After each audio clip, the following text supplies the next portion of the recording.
Hello everyone. Good morning. Good morning. Previous lecture માં શું ભણ્યા? Chemical fermentation. શું ભણ્યા હતા વંશી? તો બોલ એમાં શું ભણ્યા હતા? અગર હવે એમાં કલ્ચર હોય ને એને ચેક કરવાનું.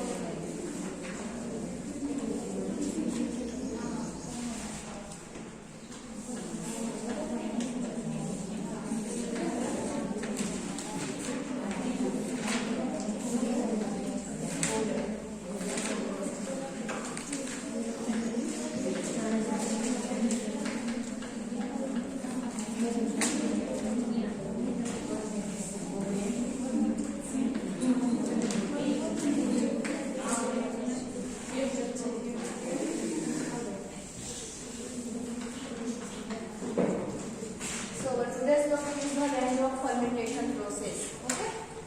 હવે range of આગળના ટોપિક તમે લેક્ચર જોયા જ હશે. ઓનલાઈન લેક્ચર જોયા છે?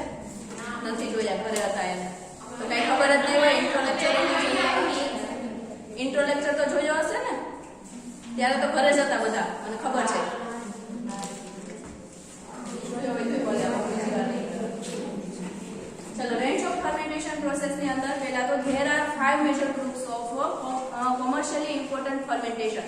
કે રેન્જ ઓફ ફર્મેન્ટેશન ની અંદર 5 ગ્રુપ પાડવામાં આવ્યા છે કે એ પ્રોડક્ટ છે કે જેના લીધે આખી ફર્મેન્ટેશન ની પ્રોસેસ થાય છે. So first one is the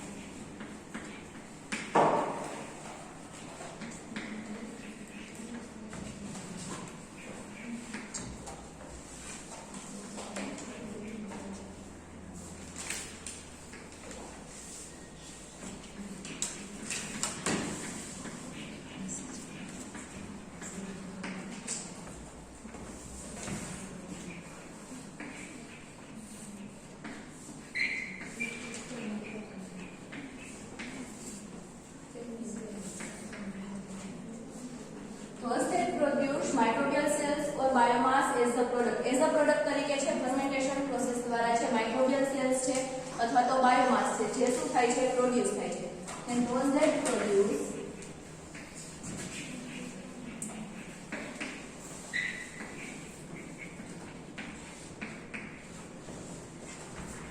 microbial metabolites.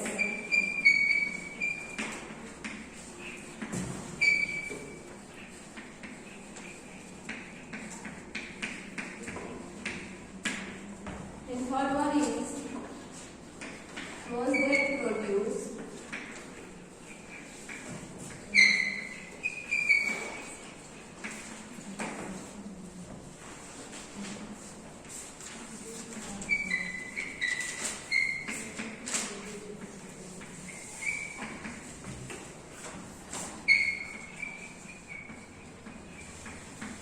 recombinant products. Fourth one is the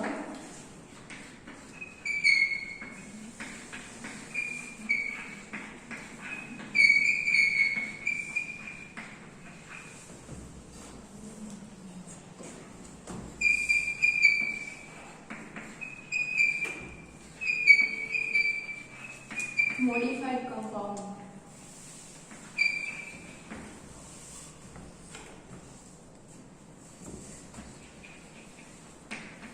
Which is added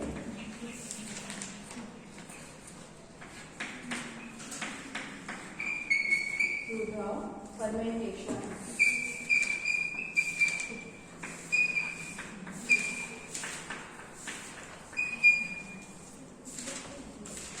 Or transformation process.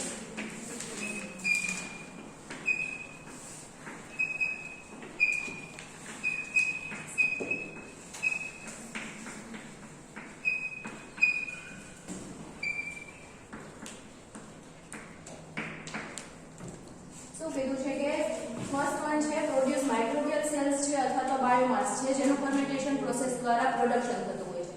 Then those that produce microbial metabolites છે those that produce the recombinant product હોય છે and transformation જે process થાય છે આ બધા વિશે આપણે આજે ડીપમાં જોવાનું છે બરાબર.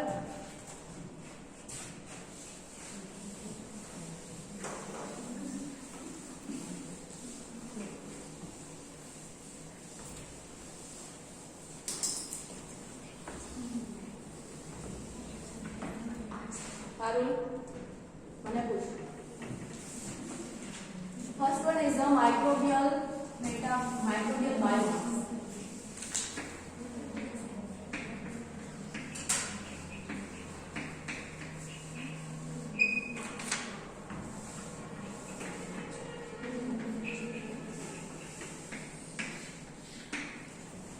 Microbial biomass. તો એની અંદર છે the commercial production of microbial biomass may be divided into two major process. કે બે પ્રોસેસ દ્વારા છે એ માઇક્રોબિયલ બાયોમાસ છે જેનું પ્રોડક્શન થાય છે. સો ફર્સ્ટ શું છે તો કે the production of yeast to be used in the baking industry. હવે yeast નું પ્રોડક્શન છે જે ક્યાં થાય છે એ બેકિંગ ઇન્ડસ્ટ્રીની અંદર બરાબર. then the production of microbial cells to be used as a human or animal food. કે જે માઇક્રોબિયલ સેલ્સ છે એનું પ્રોડક્શન થાય છે બરાબર એ ક્યાં યુઝ થાય છે તો કે હ્યુમન અને એનિમલ ફૂડ ની અંદર. Then baker's yeast has been produced on a large scale since the early 1900 and yeast was produced as a human food in Germany during the First World War. કે જે bakers East છે એનું first time છે production થયું હતું કે કેવા large સ્કેલમાં થતું હતું ક્યારે તો કે 1900 સેન્ચુરીમાં એન્ડ ઈસ્ટ છે બરાબર એ પ્રોડ્યુસ થઈ ગઈ એનો ઉપયોગ છે એ ક્યાં થતો હતો તો કે એઝ અ હ્યુમન ફૂડ તરીકે એનો યુઝ થતો હતો કે જે ફર્સ્ટ ટાઈમ છે જર્મનીમાં થયો હતો ક્યારે તો કે ફર્સ્ટ વર્લ્ડ વોર દરમિયાન. Okay. Then a few large-scale continuous process for animal feed production were established in the 1970s. કે અમુક જે મોટા સ્કેલમાં છે કન્ટિન્યુઅસલી છે આ પ્રોસેસ થતી હતી ઈસ્ટના પ્રોડક્શનની કે એનો યુઝ છે એ એનિમલ ફીડ તરીકે થતો હતો અને એ છે 1970s માં છે એ એસ્ટાબ્લિશ થયું. Then this process were based on hydrocarbon feedstock. કે જે આ પ્રોસેસ છે એ કોના બેઝ ઉપર થતી હતી તો કે હાઇડ્રોકાર્બનના ફીડસ્ટોક છે કે એનિમલ ફીડ તરીકે યુઝ થતો હતો તો એના બેઝ ઉપર છે આ પ્રોડક્ટનું પ્રોડક્શન છે એ થતું હતું. Then which could not compete against other high protein animal feeds resulting in their closure in the late 1980. કે જે આ છે કોઈ compete against other high protein કે કોઈ એનિમલના ફૂડ તરીકે છે કોઈ પ્રોટીન્સ છે એના ફૂડમાં જે યુઝ થતો હતો એની સાથે છે આ કમ્પીટ કરતું ન હતું. And the animal feed biomass fermentation was balanced by Renkovi's MC Dougall establishing a process for the production of fungal biomass for human food. કે હ્યુમનના ફૂડ માટે કોઈ ફંગલ બાયોમાસની જરૂર પડતી હતી તો એનું પ્રોડક્શન એને એસ્ટાબ્લિશ કોને કર્યું હતું તો કે રેન્કોવિસ એન્ડ એમસી ડોગલ છે આ બે સાયન્ટિસ્ટે છે આનું એસ્ટાબ્લિશમેન્ટ કર્યું. And this process was based on a more stable economic platform. કે જે આ પ્રોસેસ છે આપણે શું કીધું માઇક્રોબિયલ બાયોમાસ જે પ્રોસેસ છે એ કેવી છે તો કે મોર સ્ટેબલ ઇકોનોમિક મતલબ કે એનો ખર્ચ જે લાગે છે આ પ્રોડક્ટ બનાવવા માટે ઇકોનોમિકલી કે તે કેવી રહે છે સ્ટેબલ રહે છે. એવું નથી કે એક વખત પ્રોડક્ટ બનાવી તો એનો ખર્ચ વધી ગયો બીજી વખત બનાવી તો એનો ઓછો ગયો પણ એનું ઇકોનોમિકલી છે એ કેવી રહે છે સ્ટેબલ રહે છે. Then second one is the microbial enzymes.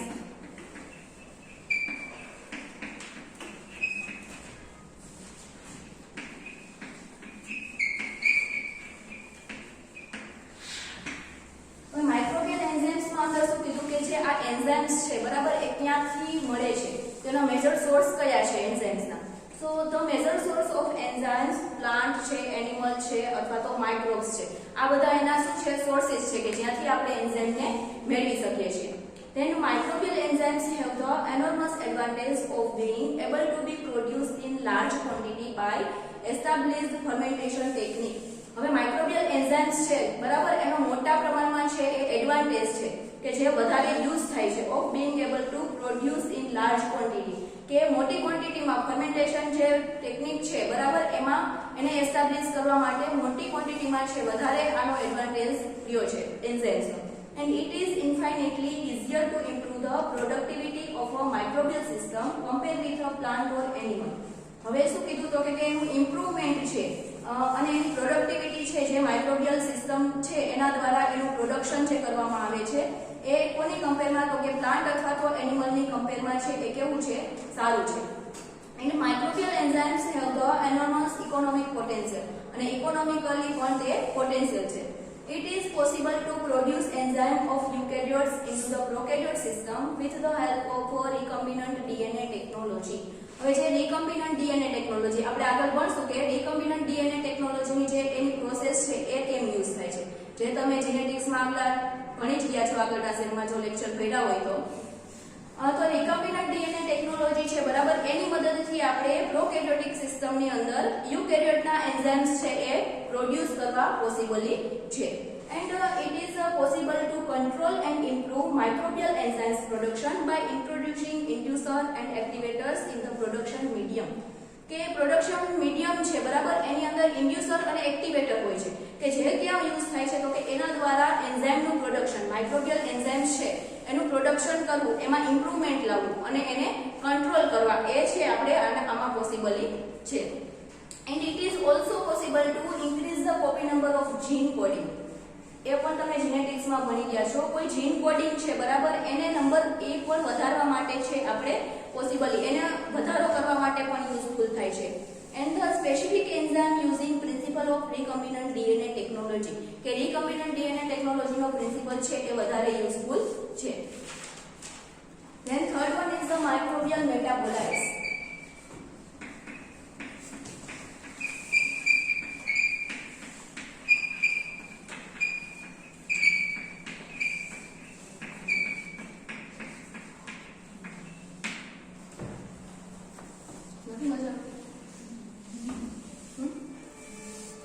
Microbial metabolites ની અંદર તમારે શું જોવાનું તો કે લેગ ફેઝ છે, લોગ ફેઝ છે, સ્ટેશનરી ફેઝ છે, આ બધું તમને ખબર જ હશે.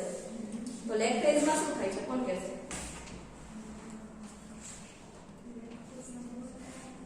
સ્ટેશનરી ફેઝમાં પહેલા લેગ ફેઝમાં શું થાય? લેગ ફેઝમાં બેક્ટેરિયાનો ગ્રોથ થાય, પછી સ્ટેશનરી ફેઝમાં એનો ગ્રોથ છે ને સ્ટેબલ થઈ જાય ને પછી ડિક્લાઇન ફેઝમાં ડેથ થશે. લોગ ફેઝમાં શું થાય? મોટા થાય.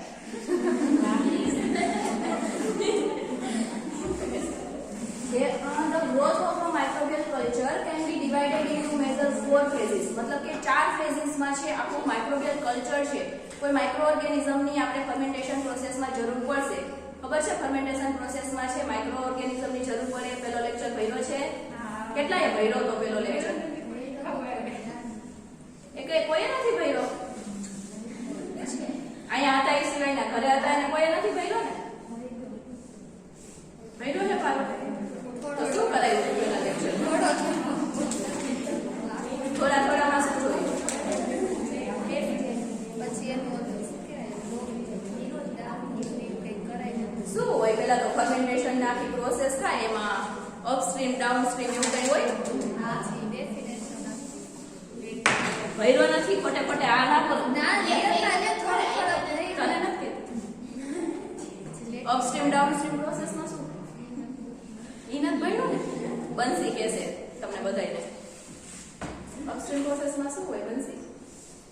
કે આ બધાય ભર્યો નથી તો આપણે તો હોશિયાર કહેવાય ભર્યો છે.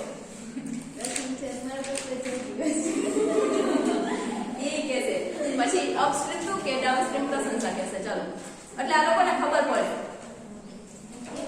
રો મટીરિયલ લેવાનું હોય પછી ફર્મેન્ટેશન કરવાનું હોય. શેનું ફર્મેન્ટેશન? રો મટીરિયલ શેનું લેવાનું? કે આપણે કોઈ પ્રોડક્ટ પ્રોડ્યુસ કરવી છે એના માટે કોઈ રો મટીરિયલની જરૂર પડે છે. જેને ભર્યો નથી ધ્યાન આપજો. તો એ રો મટીરિયલની જરૂર પડે છે તો પહેલા તો આખી ફર્મેન્ટેશન પ્રોસેસમાં અપસ્ટ્રીમ પ્રોસેસ અને ડાઉનસ્ટ્રીમ પ્રોસેસ એવી રીતે બે પાર્ટ પડે બરાબર. તો અપસ્ટ્રીમ પ્રોસેસમાં આપણા 3 યુનિટ છે જે અપસ્ટ્રીમ પ્રોસેસના છે અને લાસ્ટ 2 યુનિટ છે જે ડાઉનસ્ટ્રીમ પ્રોસેસ કહેશું આપણે. અપસ્ટ્રીમ પ્રોસેસમાં શું હોય તો કે આપણે કોઈ પ્રોડક્ટનું પ્રોડક્શન કરવું છે તો એના માટે આપણને રો મટીરિયલની જરૂર પડશે. તો એ રો મટીરિયલને આપણે શું કરશું? કલેક્ટ કરશું બરાબર. રો મટીરિયલ કલેક્ટ કરશું પછી એને શું કરશું? જે ફર્મેન્ટર હશે, ફર્મેન્ટેશન આખી પ્રોસેસ કરવી પડશે તો શેની જરૂર પડશે? ફર્મેન્ટર. એને આપણે બાયોરિએક્ટર પણ કહી શકીએ. ફારું શેનું હસવું આવે છે? તે માસ્ક પહેર્યું એનો મતલબ એવો નથી કે મને ખબર નથી બરાબર. એ ફર્મેન્ટરની અંદર છે આપણે રો મટીરિયલને શું કરશું? અંદર એ નાખશું. પછી શું? પછી નેક્સ્ટ શું કરવાનું આવે છે પ્રશંસા કે કોઈ માઇક્રો ઓર્ગેનિઝમની આપણે પ્રોડક્ટ બનાવવા માટે જરૂર પડે છે તો એના માટે હવે કોઈ માઇક્રો ઓર્ગેનિઝમ્સ એવા છે કે જે માઇક્રો ઓર્ગેનિઝમ્સ આપણી પાસે અવેલેબલ નથી તો એનું શું કરશું ઇનોક્યુલમ કરશું તો નેક્સ્ટ પ્રોસેસ છે અપસ્ટ્રીમ પ્રોસેસમાં ઇનોક્યુલમ કરવું ત્યાર પછી third one fermentation media formulation મીડિયાને પ્રિપેર કરશું કે કોઈ ઓર્ગેનિઝમ્સ છે તો એને ગ્રો થવા માટે મીડિયાની જરૂર પડશે એઝ અ ફૂડ મટીરિયલ તરીકે તો એ મીડિયા પ્રિપેર કરશું મીડિયા ફોર્મ્યુલેશન કહેશું જે સેકન્ડ યુનિટમાં આવશે ધેન થર્ડ હવે મીડિયા આપી દીધા એને રો મટીરિયલ આપી દીધું ઓર્ગેનિઝમ્સ ગ્રો થઈ ગયા હવે પ્રોડક્ટ બનવા માટે ફર્મેન્ટેશન પ્રોસેસની જરૂર પડશે તો લાસ્ટ અપસ્ટ્રીમ પ્રોસેસમાં શું થશે ફર્મેન્ટેશન પ્રોસેસ થશે અહીંયા આપણી અપસ્ટ્રીમ પ્રોસેસ પૂરી થાય ધેન ડાઉનસ્ટ્રીમ પ્રોસેસ હવે ડાઉનસ્ટ્રીમ પ્રોસેસમાં આપણે શું કરશું તો કે હવે પ્રોડક્ટ બની ગઈ છે ફર્મેન્ટરની અંદર તો ફર્મેન્ટરમાંથી આપણે પ્રોડક્ટને બહાર કાઢશું હવે એ પ્રોડક્ટ કાઢી તો હવે પ્રોડક્ટને ડાયરેક્ટ આપણે પેકેજિંગ કરી દેશું તો શું કરશું પ્રોડક્ટને બહાર કાઢશું પછી પ્રોડક્ટનું શું કરવાનું પ્યુરિફિકેશન કરશું પ્યુરિફિકેશન એક્સટ્રેક્શન થઈ જશે પછી શું કરશું પ્રોડક્ટને ટેસ્ટિંગ કરશું કેવા ટેસ્ટ કરશું QC છે QA છે R&D છે બરાબર આ બધા ટેસ્ટ કરવામાં આવશે ટેસ્ટ થઈ જશે પછી એનું રેકોર્ડ કોણ કરશે ડેટા રેકોર્ડ થશે કે આમાં અંદર જે પ્રોડક્ટ બનાવી છે બરાબર એમાં પ્રોડક્ટની અંદર કેટલું રો મટીરિયલની જરૂર પડી છે જેને પ્રોડક્ટ બનાવી છે એને તો લાસ્ટમાં ઇકોનોમિકલી કેટલો ફાયદો થાય છે પ્રોફિટ થાય છે કે નુકસાન થાય છે એ જોવું પડશે એના માટે આખા ડેટા રેકોર્ડ રાખશે કે કેટલા અમાઉન્ટમાં પ્રોડક્ટ બનાવી છે કેટલા અમાઉન્ટમાં છે એ રો મટીરિયલની જરૂર પડી છે તો આ બધા ડેટા રેકોર્ડ કરશે પછી એનું પેકેજિંગ કરશે પેકેજિંગ થઈ જશે પછી લેબલિંગ કરશે કે એક્સપાયરી ડેટ એની નાખશે ક્યારે બની છે એનું કોઈ લેબલ હશે તો એ પ્રોડક્ટનું નામ છે એ બધું લેબલિંગ થશે પછી પ્રોડક્ટનું સેલિંગ થશે આ બધું તમારે ડાઉનસ્ટ્રીમ પ્રોસેસમાં ભણવામાં આવશે લાસ્ટ 2 યુનિટ અને આગળના ત્રણ છે જેમાં આપણે આ મીડિયા ફોર્મ્યુલેશન મીડિયા કઈ રીતે બનાવવા કયા ઓર્ગેનિઝમ જોઈએ કયા ઓર્ગેનિઝમ કઈ રીતે આપણે આઇસોલેટ કરી શકીએ પ્રાઇમરી સેકન્ડરી સ્ક્રીનિંગ દ્વારા આ બધું છે આપણે અપસ્ટ્રીમ પ્રોસેસમાં ભણશું બરાબર ફર્સ્ટ લેક્ચર આખો ઓવરવ્યુ આવી ગયો આમાં ભર્યો હોય કે ના ભર્યો હોય હવે સેકન્ડ તો નહીં કરાવ હવે માઇક્રોબિયલ મેટાબોલાઇટ્સ છે બરાબર એની અંદર lag phase block phase stationary phase અને ડેથ ફેઝ આખું માઇક્રોબિયલ મેટાબોલાઇટ્સ માં આ 4 ફેઝિસ આવશે ફર્સ્ટ વન ઇઝ વાક્ય ના જોયો મને લેગ ફેઝ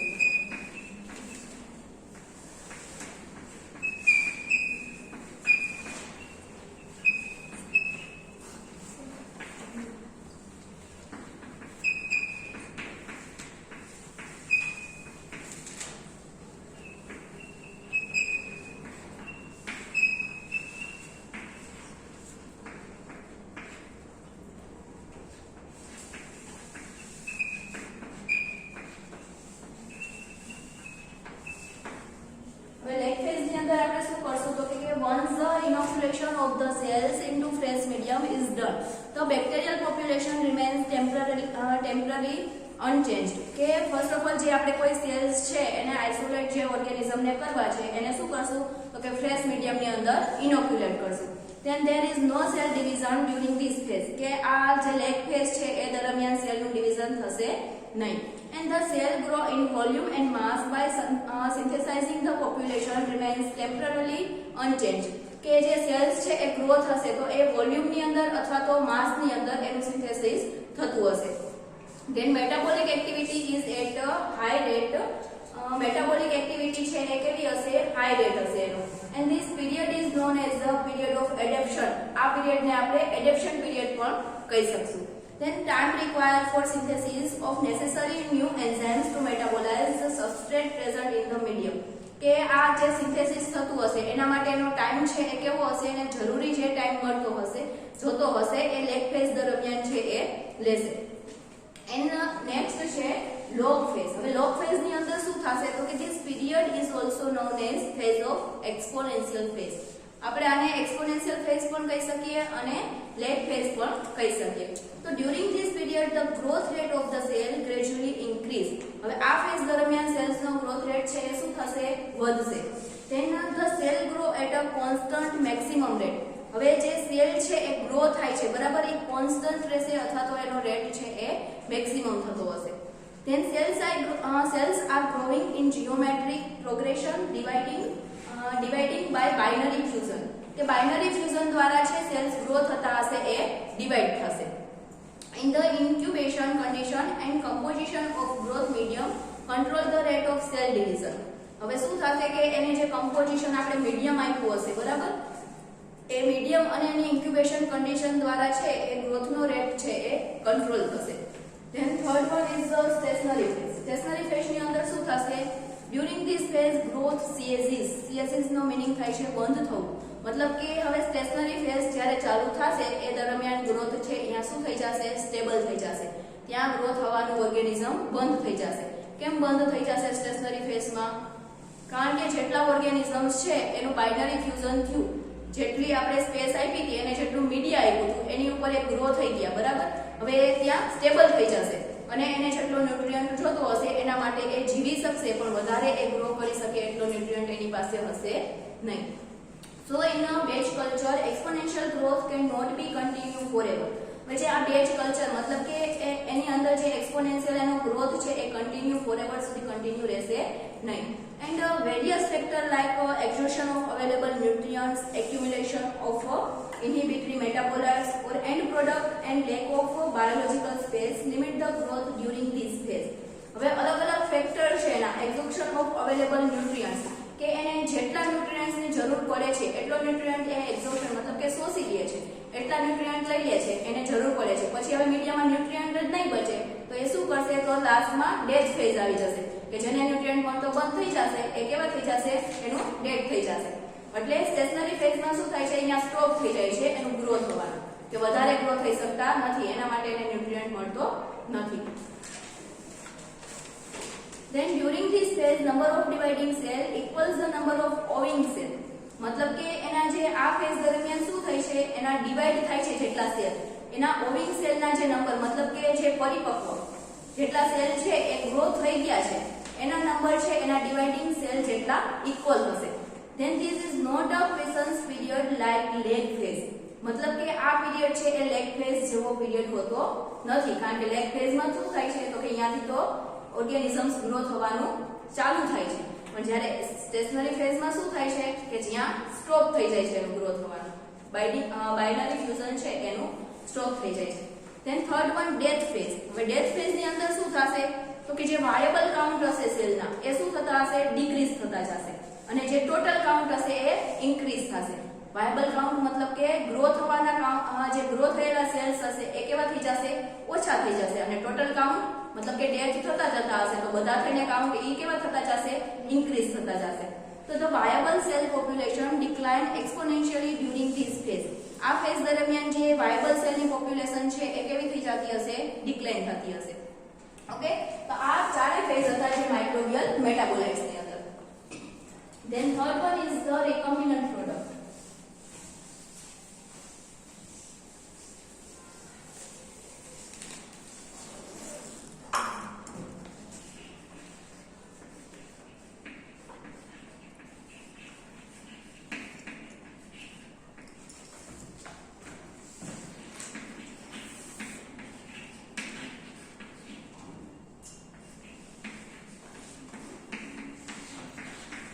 recombinant product ની અંદર છે RDNA ટેકનોલોજી, બરાબર, જેનેટિક્સ માં આવ્યું હશે. recombinant DNA molecules are also known as the chimeric DNA, કે જે recombinant DNA molecules છે એને આપણે chimeric DNA કહેશું. HFR જેનેટિક્સ માં ભણી ગયા છો, કન્જુગેશન આવ્યું તો હા, તો એ જ છે આમાં કે recombinant DNA molecules છે એને આપણે HFR પણ કહી શકીએ અને એનું બીજું નામ છે chimeric DNA. as they consist gene of two different species. હવે HFR માં શું થતું હતું કે કોઈ અલગ અલગ બે સ્પીસીસ માંથી છે એનું જીન છે એ બનાવી શકતા હતા, તો એને આપણે કહીશું chimeric DNA. Then the nucleotide sequence used in the construction of recombinant DNA molecule can be from any species. કે જે ન્યુક્લિયોટાઇડ સિક્વન્સ છે બરાબર એનો યુઝ ક્યાં થતો હતો તો કે જે recombinant DNA molecules હતા બરાબર એના કન્સ્ટ્રક્શન કરવા માટે ન્યુક્લિયોટાઇડ સિક્વન્સનો યુઝ થાય છે. ફોર ઇન્સ્ટન્સ પ્લાન્ટ છે, હ્યુમન છે અથવા હ્યુમન છે, આ બધાના DNA છે મે બી જોઈન વિથ ફંગલ DNA. ત્રણ DNA છે જે ભેગા થતા હતા અને એક છે એ recombinant DNA આમાં આખી પ્રોસેસ થતી હતી. તમે HFR માં ભણ્યા હશો. પ્લાઝમિડ છે, રેસિપિયન્ટ છે અને ડોનર, આ ત્રણેયનું DNA ભેગું થઈ અને એક DNA બન્યું છે. બરાબર? તો એમાં છે આ ન્યુક્લિયોટાઇડ સિક્વન્સનો યુઝ થાય છે. Then genes from higher organisms can be inserted into microbial cells. હવે જીન છે બરાબર, એમાંથી જે ઓર્ગેનિઝમ્સ હશે એમાંથી એનું જીન હશે જે શેમાં ઇન્સર્ટ કરવામાં આવે છે તો કે માઇક્રોબિયલ સેલની અંદર. In such a way that the recipient are capable of synthesizing foreign protein. કે જે ફોરેગન પ્રોટીન છે એના સિન્થેસાઇઝ દ્વારા છે એ રેસિપિયન્ટ છે એના માટે કેપેબલ હશે કે જે કોઈ જીન છે એની જરૂર પડે તો એના માટે એ કેપેબલ હશે. Then the advancement in the application of rDNA technology. હવે rDNA technology ની એપ્લિકેશન શું છે, મતલબ કે આપણે કઈ કઈ જગ્યાએ યુઝ થાય છે, તો has made possible to produce a range of recombinant product.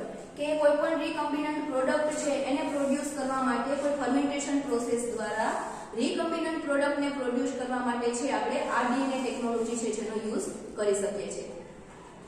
Then recombinant product like a wide range of microbial cells used as a host for system including Saccharomyces cerevisiae છે, E. coli છે, fungi છે, filamentous, આ બધા microbial cells છે જેનો use થાય છે. And recombinant DNA is widely used in research agricultural. કે જે recombinant DNA નો યુઝ ક્યાં થાય છે તો કે રિસર્ચ માટે, એગ્રીકલ્ચરલ કોઈ રિસર્ચ કરવું હોય તો એના માટે યુઝ થાય છે, then મેડિસિન માટે યુઝ થાય છે અને બાયોટેકનોલોજીની અંદર છે એ યુઝ કરી શકીએ છીએ. Several products that result from the use of rDNA technology, અમુક પ્રોડક્ટ છે કે જે rDNA ટેકનોલોજી દ્વારા પ્રોડ્યુસ થાય છે, found in almost every pharmacy, medical testing laboratory ની અંદર, then doctors as well as and veterinarian મતલબ કે પશુ ચિકિત્સક જે હોય છે એની અંદર પશુ ચિકિત્સક જે ઓફિસ હોય છે જેને આપણે શું કહીએ છીએ veterinarian office, and biological research laboratory, આ બધાની અંદર છે આપણે ફર્મેન્ટેશન પ્રોસેસની અંદર rDNA ટેકનોલોજીની જે જરૂર પડે છે એ recombinant DNA દ્વારા છે આપણે પૂરી કરી શકીએ છીએ. Then following are recombinant product produced. હવે કઈ recombinant product છે જે પ્રોડ્યુસ થાય છે by such genetic engineering organisms, એની અંદર ઇન્ક્લુડેડ છે ઇન્ટરફેરોન છે, human serum albumin, bovine, somatostatin, human insulin and therapeutic જે એજન્ટ હોય છે એ અને વેક્સિન્સ, આ બધી પ્રોડક્ટ છે જે આપણે recombinant પ્રોડક્ટ કહેશું છે કે જે આપણે પ્રોડ્યુસ કરી શકીએ છીએ. ઓકે, તો આ આખું બધું આપણે recombinant પ્રોડક્ટ ની અંદર. Then third one is the transformation process.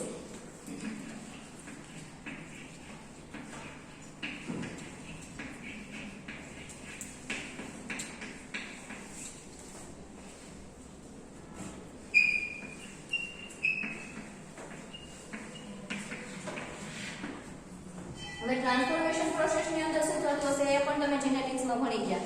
Transformation topic આવતો આખો બરાબર છે કે જેમાં શું થશે તો કે microbial cells may be used to convert a compound into a structurally related financially more valuable compounds. કે જે માઇક્રોબિયલ સેલ્સ હશે જે શું કરશે એનો યુઝ ક્યાં થતો હશે તો કે કોઈ કમ્પાઉન્ડ છે એનું આપણે શું કરવું હશે કન્વર્ટ કરવું હશે. કેવી રીતે તો કે સ્ટ્રક્ચરલી રિલેટેડ હશે કે કોઈ એક સજીવ છે એમાંથી બીજા સજીવમાં આપણે કોઈ કમ્પાઉન્ડ શું કરવું કન્વર્ટ કરવું તો એને આપણે શું કહીશું ટ્રાન્સફોર્મેશન પ્રોસેસ, કે એક સેલમાંથી બીજા સેલમાં જવું બરાબર, એ ટ્રાન્સફોર્મેશન થાય છે. તો ફાઇનાન્શિયલી મોર વેલ્યુએબલ કમ્પાઉન્ડ જે છે એને આપણે કન્વર્ટ કરી શકીએ છીએ.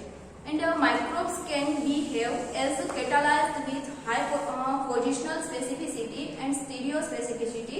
Microbial process are more specific than purely chemical. કે જે માઇક્રોબ્સ છે બરાબર એ કેટાલાઇઝ થાય છે વિથ હાઈ પોટેન્શિયલ સ્પેસિફિસિટી સાથે એન્ડ સ્પેસિફિસિટી એન્ડ માઇક્રોબિયલ પ્રોસેસ સાથે. એન્ડ મોર સ્પેસિફિક છે કોના કરતા તો કે કેમિકલ, પ્યોરલી જે કેમિકલ હોય એના કરતા વધારે સ્પેસિફિક છે. This microbial process enable the additional, removal or modification of functional group at specific site on a complex molecule without the use of chemical protection. હવે જે કેમિકલ પ્રોટેક્શન છે બરાબર એના યુઝ વગર જે કોમ્પ્લેક્સ મોલેક્યુલ છે એની ઉપર જે કોઈ સ્પેસિફિક સાઇટ આવેલી હોય છે તો એના ફંક્શનલ ગ્રુપ છે બરાબર એનું શું થશે મોડિફિકેશન કરી શકીએ છીએ, રિમૂવલ કરી શકીએ છીએ અથવા તો એમાં કંઈ એડિશનની જરૂર છે તો એ આપણે એડિશન કરી શકીએ છીએ. કોના દ્વારા તો કે આ માઇક્રોબિયલ પ્રોસેસ દ્વારા. The reaction which may be catalyzed include. હવે આ બધી પ્રોસેસ થાય છે બરાબર એની કેટાલાઇઝ રિએક્શન છે એની અંદર ડિહાઇડ્રોજિનેશન કેમેસ્ટ્રીમાં ભણી ગયા છો. ડિહાઇડ્રોજિનેશન છે ઓક્સિડેશન, હાઇડ્રોક્સાઇલેશન, ડિહાઇડ્રેશન, કન્ડેન્સેશન પ્રોસેસ છે, ડીકાર્બોક્સાઇલેશન, એમિનેશન, ડીએમિનેશન એન્ડ આઇસોમરાઇઝેશન. આ બધી રિએક્શન છે બરાબર, જેને કેટાલાઇઝ રિએક્શન કહેશું, જે યુઝ થાય છે. then the production of vinegar. હવે વિનેગારનું પ્રોડક્શન કરવું છે આપણે કોઈ ફર્મેન્ટેશન પ્રોસેસ દ્વારા, તો એની અંદર જે આ ટ્રાન્સફોર્મેશન પ્રોસેસ છે જેનો યુઝ થતો હશે. તો the production of vinegar is most well established microbial transformation process, કે જેમાં microbial transformation process યુઝ થાય છે. and the majority of this process involve the production of high value compound including steroid છે, antibiotic છે and પ્રોસ્ટાગ્લેન્ડિન છે. આ બધાના production માટે છે એ આ પ્રોસેસનો યુઝ કરી શકીએ છીએ. then thus many processes have been reactionalized by immobilized, કે ઘણી બધી પ્રોસેસ છે, કોઈ પ્રોડક્ટ એવી ઘણી બધી છે કે જેમાં કઈ રિએક્શન છે જેનો યુઝ થાય છે, તો એ રિએક્શન છે ઇમોબિલાઇઝેશન. તો either the whole cells or the isolate enzyme on an inert support which catalyze the reaction, કે જો કોઈ એન્ઝાઇમ છે એને આપણે આઇસોલેટ કરવો છે તો એના માટે છે આ કેટાલાઇઝ રિએક્શન છે એનો યુઝ કરવામાં આવે છે. then the immobilized cells or enzymes may be considered as a catalyst which may be reused many times. હવે જે કોઈ immobilized cells છે, સરખી બેસી જાય, immobilized cells છે અથવા તો enzymes છે બરાબર, એને આપણે કન્સિડર કરી શકીએ છીએ કેટાલિસ્ટમાં, અને એનો યુઝ છે આપણે રીયુઝ પણ ફરી વખત બીજી વખત પણ એનો યુઝ કરી શકીએ છીએ. then microbial process can be operated at a relatively low temperature and pressure. હવે જે આ માઇક્રોબિયલની આખી પ્રોસેસ છે બરાબર, એને આપણે ઓપરેટ કરી શકીએ છીએ કોઈ લો ટેમ્પરેચરે અને લો પ્રેશરે છે આપણે એને ઓપરેટ કરી શકીએ છીએ. તો આ આખી ટ્રાન્સફોર્મેશન પ્રોસેસ હતી. તો રેન્જ ઓફ ફર્મેન્ટેશન પ્રોસેસની અંદર કેટલા કુલ જોયા? Microbial, biomass, then microbial metabolites, transformation process, recombinant process.